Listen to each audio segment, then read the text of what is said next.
বাবার হাত ধরেই মাঠে প্রবেশ করে সেই ম্যাচে দুর্দান্ত হ্যাটট্রিক করলেন মেসি পুত্র থিয়াগো মেসি। আজ ইন্টার মায়ামির অনূর্ধ্ব 12 ইন্টারন্যাশনাল ইয়ুথ কাপে দুর্দান্ত হ্যাটট্রিক করেন মেসি পুত্র থিয়াগো মেসি। আর এই ম্যাচের শুরুতেই ছেলেকে উৎসাহ দিতে মাঠে আসেন লিওনেল মেসি। মেসি পুত্র থিয়াগোর দুর্দান্ত হ্যাটট্রিকের পুরো অংশ থাকছে আজকের প্রতিবেদনে। বন্ধুরা, লিওনেল মেসিকে অনুসরণ করেই ফুটবলে এগিয়ে যাচ্ছে মেসির বড় ছেলে থিয়াগো মেসি। মাঠে বাবার মতোই ক্যারিসমেটিক পারফরমেন্স করে আলোচনায় এসেছে বহুবার। তবে আজ নিজের প্রথম প্রতিযোগিতামূলক টুর্নামেন্টে দুর্দান্ত হ্যাটট্রিক করলেন মেসি পুত্র থিয়াগো।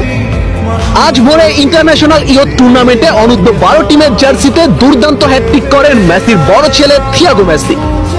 তবে অবাক করার বিষয়, ছেলেকে উৎসাহিত করতে এই ম্যাচে মাঠে উপস্থিত ছিলেন লিওনেল মেসি। ম্যাচ শুরুর আগে ছেলের হাত ধরেই মাঠে আসেন মেসি। এছাড়া মেসির সাথে মাঠে প্রবেশ করেন লুইস সুয়ারেজও। বন্ধুরা, তবে ম্যাচ শুরুর আগে দুই দলের খেলোয়াড়দের উদ্দেশ্যে সুন্দর একটি বক্তব্য রাখেন লিওনেল মেসি। মেসি সবাইকে জানান বিভিন্ন প্রতিকূলতার মধ্যে তার ফুটবলার হয়ে ওঠার গল্প এবং প্রতিটি খুদে ফুটবলারকে স্বপ্ন দেখান বিশ্বসেরা ফুটবলার হয়ে ওঠার জন্য। আর এই ম্যাচের পিতাকে অবাক করে দিয়ে দুর্দান্ত হ্যাটট্রিক করেন মেসি পুত্র থিয়াগো। বন্ধুরা, আপনারা অনেকেই জানেন মেসির মতো 10 নম্বর জার্সি গায়ে জড়িয়ে মাঠে নামেন থিয়াগো মেসি এবং দলের ক্যাপ্টেন্সির দায়িত্ব পালন করেন তিনি। অদূর ভবিষ্যতে আমরা এক মেসির যোগ্য পুত্রকেই পেতে চলেছি। থিয়াগো আসছে ফুটবলে বাবার মতো রাজত্ব করতে।